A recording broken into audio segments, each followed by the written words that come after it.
Scorpio, hi! Welcome to Mr. Queen PH. At ito ang inyong weekly reading for June 24 to 30, 2024.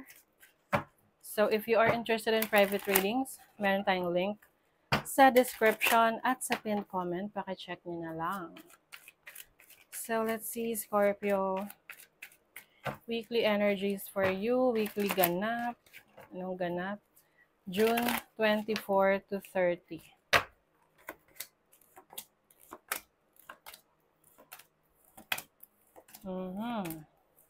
May major change. Wow. Ngayong week na to medyo overwhelming para sa iba sa inyo, no? Of course, this is a general reading. Hindi naman to mag-resonate sa iba. You have the Two of Wands, bottom of the deck. Major decision para sa family. Maring meron kayong bibilhing properties or sasakyan or bagong responsibility sa bahay, sa family ninyo.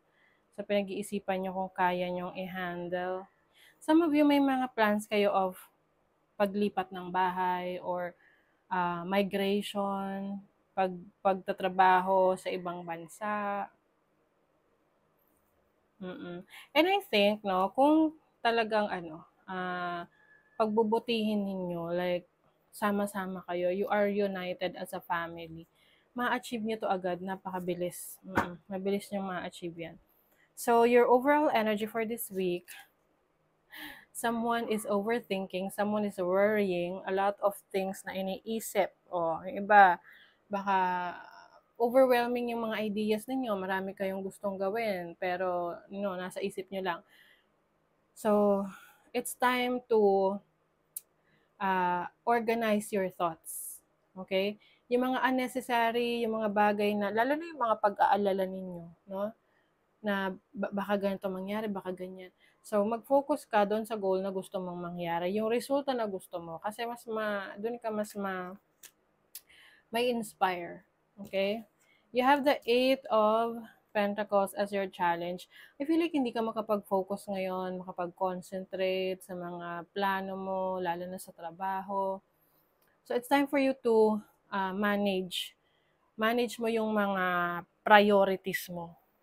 Kasi minsan, may mga unnecessary na mapasok sa isip natin na hindi naman natin talaga kailangan pang pagtuunan ng pansin. Nadidistract lang tayo. So, that is your main goal for this week, to manage your thoughts, manage your ideas, para kung ano lang yung priority mo, yun yung uunahin mo. Okay?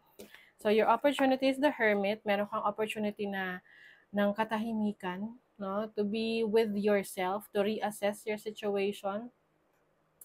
Are you still happy? No? Masaya ka pa ba sa sitwasyon mo? Bakit magulo yung isip mo? Ano yung mga bagay na tumatakbo sa isip mo? So I think, no, kung ikaw ay napapaligiran ng maraming tao, maraming opinion, mas lalong magugulo yung isip mo. So, try to detach yourself. Umiwas ka muna sa mga pakikinig sa mga opinion ng iba. Pakinggan mo muna kung ano yung nasa loob mo. Yung sarili mo, yung higher self mo. Kasi natatabunan yan eh. Kaya ka nalilito. Dahil may opportunity ka na to find peace, serenity, katahimikan ng isip this week. And as a blessing with the King of Cups, this is about focusing on what you really love. No? Meron kang blessing na gawin yung mga bagay na magpapasaya sa'yo, na mahal mo, na nandun yung passion mo. Okay? And I also feel that you are supported by the people na nagmamahal sa'yo. Okay? So for your money, career, finances, wow. You have the Wheel of Fortune, the World, the Queen of Cups. This is a major shift. May malaking pagbabago sa career, sa business mo, sa finances mo. Kung may mga delays, like for example, may hinihintay kang pera, transactions, updates, related sa trabaho, career, or business mo, ngayong week na to maayos na yan. Kumbaga, magpapatuloy na. Okay? You have the World card. Some of you, meron kayong achievement sa work, sa trabaho nyo, sa business ninyo. It's also a completion. So, maaring meron kang matatapos na project, matatapos na isang kontrata na successful siya. Okay? It's time for a new beginning, a new start, no? Bago na naman. Okay? Sa iba, bagong kontrata, may bagong kontrata na parating, bagong trabaho, bagong opportunity, bagong project. Na I think you are very happy dahil nagagawa mo yung passion mo, nagagawa mo yung mga bagay na malapit sa'yo, like related sa mga interest mo, sa talents mo, sa skills mo. Okay? So for your relationship, you have the Two of Pentacles, the Death card, and the Four of Cups. So some of you, maaring you are starting to feel na meron ng discontentment, no? Hindi ka na nakukontento sa relationship mo. You feel like parang hindi na masaya, hindi na fulfilling. Ito yung time na kailangan mong pag-isipan kung saan nanggagaling yung nararamdaman mo na yan. Dahil ba hindi na kayo nakakalabas masyado ng romantic partner mo? Wala na ba siyang time sa'yo? Or ikaw mismo, yung parang nakakaramdam na hindi na, kumbaga hindi ka na satisfied, no, in some areas of your relationship.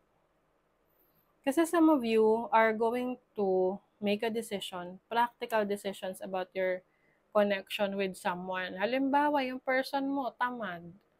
Tapos parang lagi na lang nakaasa sa'yo, puro pati bisyo inasa na sa'yo. So, kahit mahal mo, mapapaisip ka na, teka, anong future ko sa taong to? 'Di ba?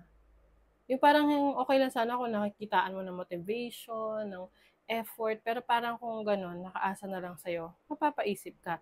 Kahit mahal mo yung tao na yon, iisipin mo na, paano kung nawala ka, no?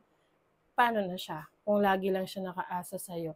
So, gusto mo rin naman ng tao na kayang mapanindigan yung sarili niya, kayang alagaan yung sarili niya. So, some of you might be ending a situation or a relationship that you feel na parang hindi na in alignment sa goal mo sa buhay pagdating sa relationship. Pwede rin naman tong sa family, no? Or sa isang kaibigan. Can be any type of connection. You will be receiving or giving a precious gift. Wow. So may gift giving. It's either ikaw yung magbibigay or ikaw yung makaka-receive. Very precious. A path with money is waiting for you to find it. Oh, meron daw path ng kaperahan, naghihintay na mahanap mo. So I think ito na yon sa career mo na may bagong opportunity for you. You are also a goal-oriented person. So I think ngayong week na to, mas magfo-focus ka ngayon sa goals mo, especially that mapag-iisipan mo na talaga kung ano yung gusto mo sa buhay. You will be shown the way. Oh my God. This really resonates with the Hermit kasi that is self-reflection, no? Papakita sa'yo saan. Ayan yung opportunity mo eh. Papakita sa'yo yung way, yung best na path to your success. Some of you are dealing with an older man, can be your father or your romantic person. Beware of self-delusion. So ito yung sinasabi ko sa inyo na parang laging tumatakbo lang sa isip nyo na ganito, ganyan, pero actually you're not taking action. So make practical decisions din. Okay, you have Saturn in the 11th house. Saturn, Cancer, 11th house. So some of you, pwedeng nagkakaroon ng challenge within the community or sa kaibigan or sa mga bagay na gusto mong i-pursue sa buhay, like yung mga goals mo. Pero the moment kasi, ito kasing Saturn is the planet of karma and rewards, no? So kung ikaw ay in-effortan mo, trinabaho mo, then definitely you will get the rewards that you deserve. Love. Love people, love them with all your heart. Just be sure to love yourself first. Yes. Unahin mo na yung sarili bago makapagmahal ng iba. Patience. It is safe to wait. Yes. may mga bagay na kailangan nating hintayin kasi may prosesong kailangang pagdaanan. Ang importante is, ano yung ginagawa mo habang naghihintay ka, 'di ba? Nakatunganga ka lang ba or ginagawa mo ring productive yung proseso ng paghihintay, okay? So that is your reading, Scorpio. Thank you so much. Bye.